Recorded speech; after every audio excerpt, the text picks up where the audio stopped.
Be nice if we had volume, wouldn't it? All right, we've got volume and we've got some coffee.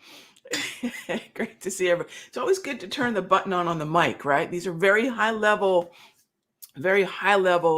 podcast show techniques, aren't they? Great to see everybody rocking some Ethiopian blend in the Kraken mug, because that is the mode I am in. We're getting ready for February. Want to keep a positive mindset. Want to have our stable of tools and our layouts ready to go, and just bring it February. And why am I thinking February? Well, we're getting past options expiration today, right? As if that isn't enough, then we're going to be rolling into the FOMC meeting. So we've got that coming up next, right? So really, we've just got to be patient, continue to look for those outperformers, focus on trends. There are some trends out there, and focus on the fact that we're going to have still, well, we have the options expiration. That is a high heat, hot zone. We've got the FOMC on the 26th. Another high heat hot zone. Then we roll into February. So let's see what the day brings us. All right. So let's get to it. As always, these shows are about your questions. And so kicking it off with Buddy, who asks, Raghee, at what level in the S&Ps do I think the turnaround would come? I realize this is a guess, but I bet you have a thought on it. I love the way you phrased it. Right. So what are we going to do? Let's do this. We always have to start with what? What is the underlying structure of our market? What is the underlying mood of the market? So I'm going to head on over to a layout that I share with the good folks over at the Sector Secrets Mastery. And this is the same layout that you see me often use in TradingView, and we're working with TOS today. All right, so what are they? And by the way, most of these tools are free. We'll talk about that later on. S&P or SPX, as you asked there, buddy, I'm going to look at ES, right? ES futures. So let's focus on the process that we always discuss, right? And if you haven't checked out the last 2 nights of premium videos, I laid out a lot in those videos as far as some of the processes that we go through here in Charts and Coffee. So let me grab my drawing tools and we will be ready to go. So in terms of, here we go. In terms of support, we're going to start here first. What is that? That is the JT multi. And what that is telling me is we still have a neutral market, right, buddy? We still have a neutral market, right, everybody? Yellow, lower JT multi. Red over yellow. See the structure? Red over yellow means we have bearish momentum, but a neutral trend. So I then go to, well, where could some of those support levels be? And then I look to where we are right now. And then I look back on the support of the Darvis, which is already pre-drawn, right? All I'm going to do is just pull across, all those levels and just see where the zones are based on the Darvis. And we're in a zone, as you can see right now, right? So all the tools are already there, automated, ready to go, just waiting for us to say, hey, yeah, what do you think about this, right? What do you think about this zone? What do you think about this support? What do you think about this resistance? So far, everybody with me? Yeah? Okay. Structure, always structure first. Structure dictates strategy. Structure dictates indicators, right? So now we know we're in CHOP. Now we know where the support is. Well, that's a great price zone, right? So that's a great place to start. We know this is a fantastic price zone. So then we do the next step. Price first, secret squiggle, whatever it may be, second, right? Price first, secret squiggle second. So since we have CHOP, we've identified the zone. Darvis is taking care of that. Then we go to the secret squiggle for CHOP. If you've got a ready aim fire, use it. It's the best tool we have amongst our premium tools for CHOP. For those of you thinking, Rag, I don't know that I'm ready to trade CHOP yet, throw up a slow stochastic. Throw that slow stochastic right on that chart. And you can see the settings in here, 80-20, 21, 3. Okay. Well, we can talk about that if you have questions. Now we know we are in an oversold zone because anything below that dotted green line is below the 20 reading of the slow stow. Now, yes, common slow stow readings are 80-20. That's the most common. And then more aggressive common settings are 70-30. I've even seen 75-25 default on many platforms. When I say default in a platform, that means that whoever made that platform up, TradeStation, Toss, whomever, they put numbers in there to begin with, right? So whatever those are most often what's commonly used. So it will be psychologically helpful. But if we start using really tight levels like a 70-30, it's actually not what you want to do because your signals will be too aggressive for overbought and oversold, and your signals will lag this. So if you use 70-30, not what you want to do. Only if you're very purposely looking for a way to identify what's overbought or oversold a little quicker than an 80-20. But remember, your signals are going to lag, the signals on the 80-20. We can talk about that some other time, but that is the setup. And if we talk about a turnaround, got to get through options expiration. We still have the Federal Reserve, who, by the way, might be that catalyst that we're looking for, because the Federal Reserve, of course, they look at the equity markets. And if they think they've been a little too heavy-handed with the messaging, they might dial it back. The way we measure that is going to be using the Fed Fund futures. So very excited about February. We've still got some bumpy road ahead of us here in Jan. Thanks for the question, buddy. Excellent question. All right. Good morning. How are you? Can I take a look at the XBI? Sure. All right. So let's go to that free layout. This is really the tops layout. You can see some of you may not know, we did a class back in 2017. It's been a minute, right? Some of you might remember the tops class. It's an acronym.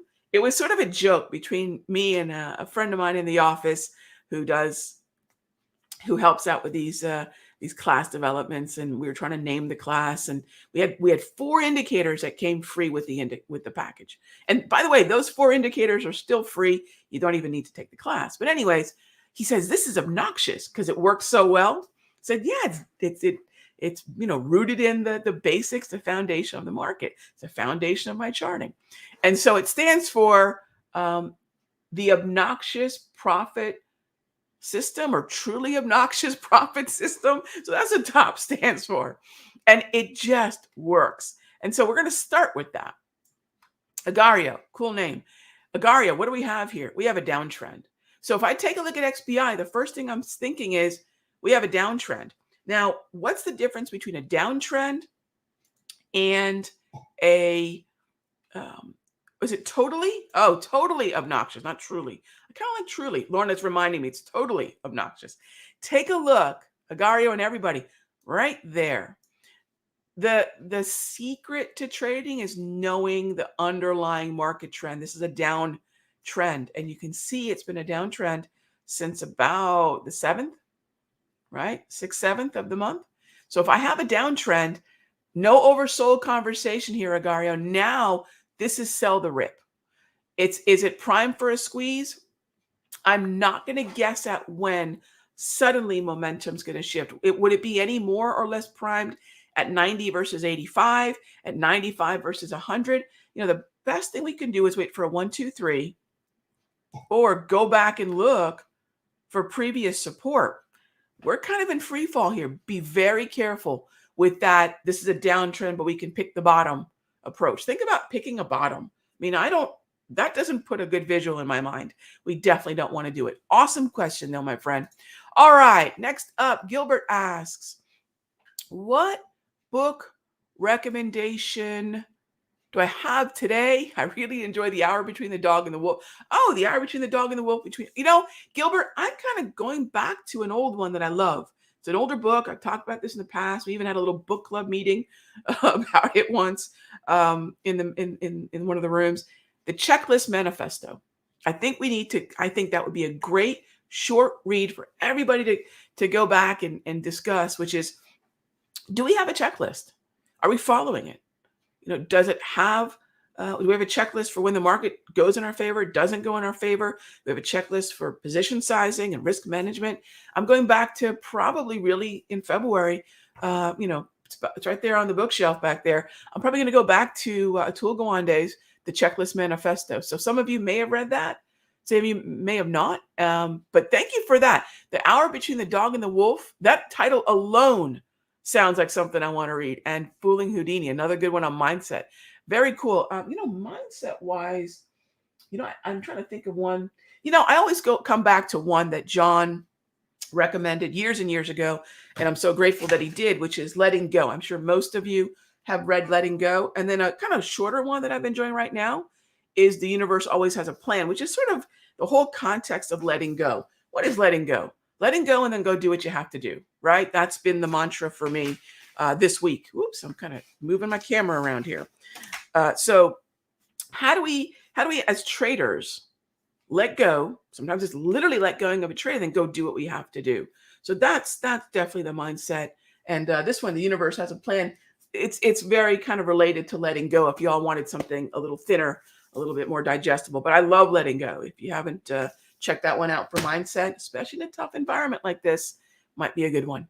All right. So yeah, I had my mic turned off. Let me get back the no sound. No sound, and I hope you're back to coffee. Michael, that's hilarious. Yeah, just didn't have the mic turned on. All right, moving on. Can we do silver? Absolutely, risk on. Let's do silver. So silver is in chop, right? Even though we've had a couple good days, this is still a choppy market. By the way, so is gold. So is gold. And one of the things that I want to do with silver and gold, let's go here. All right, so silver, see that yellow, right? See the yellow here? That's the underlying market structure. What does yellow mean? Neutral trend. The green, bullish momentum. You can see the bullish momentum here on silver, but take a look at when you step back and take a look. What do you see? You see that we're in chop. I won't buy momentum in the context of chop, but we are north of the 200. We finally pierced that. I think we're closing in on probably getting over, very close to getting overbought again.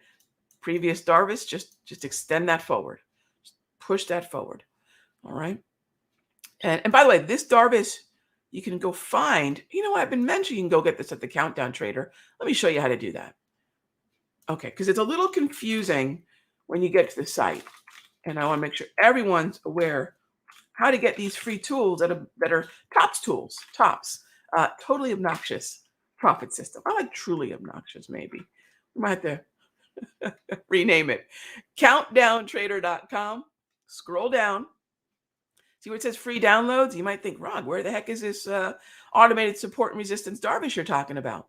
So for Thinkorswim, which I imagine most traders here in the room right now are, just click on that Thinkorswim link and it will take you to a box folder where you can see since 2019, I think that's about when the Countdown Trader maybe went live, or this is where I've been housing these free versions of the Tops, TOPS, Tops tools.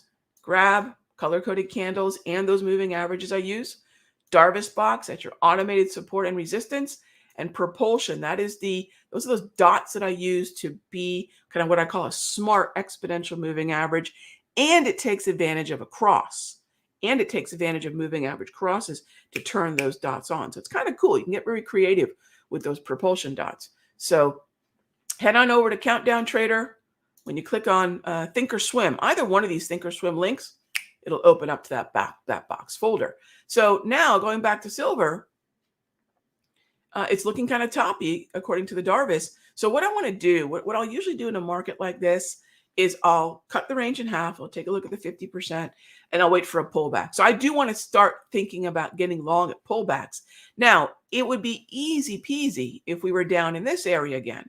Because if we were down in this area again, this would be where I would turn on, as we like to call it, that slow stow, right? That 21 K, 3D, slow stow, and then take advantage of an oversold market. But we're not down there. So I'm thinking maybe this halfway mark could be the dip that we'll buy into. All right. Thank you for the question, Risk On. We haven't talked about silver in a really long time.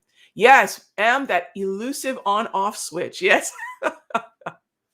All right. CVS is double green heading into earnings today. Well, Battlehawk, you know that I don't play earnings. And actually, in terms of, this is ex-dividend date, by the way. That's the ex-dividend date. We're heading into earnings. Yes. And let me, as far as the double green goes, absolutely. You can see it there. All right. You can see it there. There's your double green. Perfect. In one moment here. And I actually want to move some stuff off my desk so I can see my chart. There we go. So we have the double green right there. And then let's move that chart forward. All right. We've got earnings coming up on the 9th. So that 2-week window we talk about into earnings is where I want to be really cautious. That 2-week window into earnings. So there's your, right? Now, ex-dividend date does tend to create sometimes a little bit of a pullback after that date. The issue is, we want to ideally be outside of that 2-week window. So yeah, this is a beautiful double green. Double green means what? Green over green.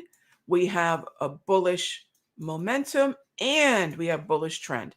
And that, my friends, absolutely is a buy the dip environment. So good eye, good stuff. Just keep aware of those hot zones, whether that be the hot zone of dividend, whether that be the hot zone of earnings. All right. Next up is looking for the next symbol we have here. How tight would I set my stops to the support level indicated? You never want to put the stop at the support level. Speed freak, I like the name. You never want to put the stop at the support level, just below. And just below might be the spread. You could look at historical volatility. You could look at time. You can look at previous lows, see what might correspond. But just below, I would say at least the spread times 2. That's usually the minimum for me. The spread times 2, just below. And that's minimum. I might give it a little bit more wiggle if it's near a psychological level. Let's say we have a support at 100.10. I'll use 100 and be below the 100 level. So psychological levels, right? That's just something I call anything that ends. So if someone asks you, what's a psychological level? It's anything that ends not only in 00 or 0, but 50, the half marks, 20 and 80 are minor psychological levels. So if you remember watching, say, depth of market or level 2, not a lot of people do that as much anymore, but if you're used to looking at that, you could see the way orders would gravitate to those levels. They're psychologically relevant. We like to put our orders in at the wholes and halves, just like we would have lunch at 12:30 or 12 o'clock. The 20 and 80s are minor psychological levels, but if I ran into a psychological level, that would be the way I'd just minorly tweak that tolerance. Okay. Christian, can we look at Tesla? Of course. So let's kind of start with the basics, right? Find the support and resistance. How easy is that to see, right? Find the support and resistance. And I'm going to do a lot more of these basic breakdowns where we have a little bit less on the chart, because I think a lot of people graduate eventually to a slightly busier chart. But in the beginning, when you don't quite know what each tool is saying, it's kind of good to have a back to basics look, a tops look at the market. So this area is support. And so the next question you might ask is, Rag, I know from previous charts and coffees, you've told us that Tesla is in chop, and it is. How do we know that? Yellow lower JT multi is neutral. We have a little bit of red though. See that little bit of red top row? That means we have bearish momentum, and you can see that bearish momentum in the last few candles heading down into this support level. So then you say, okay, Rag, if I've been following you in the free videos, which hopefully you all have, been following you in the rooms, I've been following you here in Charts and Coffee, I know what you're going to tell me next.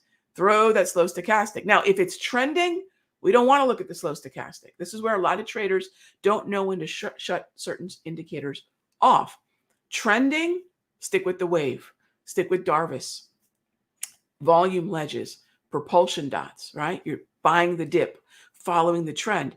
In chop, ready, aim, fire, or my setting on the slow stochastic, 21K, 3D, 80 overbought, 20 oversold.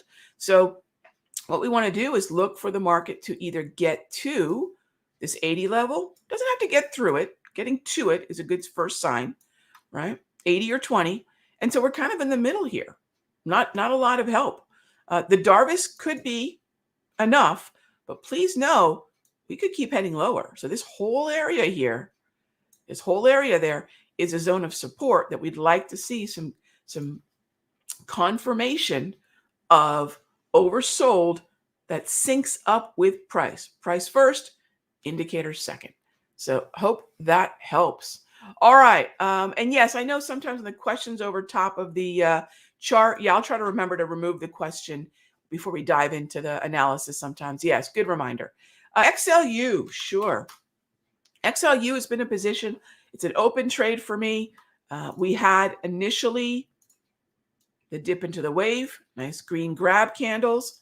Then we went neutral, right? And there's your support right in here. We're entering that support, getting very close to the 20, oversold. This is where I'd expect XLU to jump and get to about the halfway mark of this Darvis 2.0. By the way, this is the Darvis 2.0 tool that I'm using, the one that I told you is over at Countdown Trader gratis. Yeah, so that's what I have running here. There's your top, there's your bottom, oversold. We'd look for it to get to about the halfway mark. Okay, so XLU is looking oversold after testing and really pressuring the validity of the trend, Ronaldo. Great question. Great question. All right. So let's see. I'm gonna grab a couple more questions because I'm out of time here. As far as sell the rip on bonds, yes. Which futures product is best to create moderate risk from a newbie futures trader? I'll tell you what I might recommend you do, my friend. I would say ZN is fine. I don't believe we have any liquid mini micro conversations for bonds. IEF for the 10-year and TLT ETF puts might be a really good way to go. Now, if you want to stay in futures, ZN or ZB, but if you're open to choosing your own adventure and then veering into options, in this case, long puts on rips on IEF and TLT, that could be a really, really effective way to go. Okay. So I hope that makes sense. All right, gang, I'm out of time, but as always, thank you so much for being part of the Charts and Coffee crew. Again, quick reminder, maybe this is a little bit of weekend homework. I'm going to tell you, jump on over to Countdown Trader. We have excellent updates, everything from how to trade, the earnings window. This is something I've shared for years, a 642 window. I don't play through earnings, but I like to play to earnings. Might want to check that out. Kudos for Trish from the timing on this one because it's really important. And so check out countdowntrader.com. Now, once you're ready to start putting some of these tools on your charts, if you're a member, by the way, today in futures and probably next week, Tuesday in options, I'll share the tops layout because they're free tools. So I have a layout with the colors, with the 2-5 daily layout. So I'll share that shared item on TOS with you all next week in the options room and probably today in futures. Click on Thinkorswim. You can head on over to this box folder and put your own layout together if you're not in the rooms. Okay, so as always, little something for everybody. Thank you as always for being a part of the Charts and Coffee morning show, our pregame show. Caffeinate and dominate. Be good to each other, gang.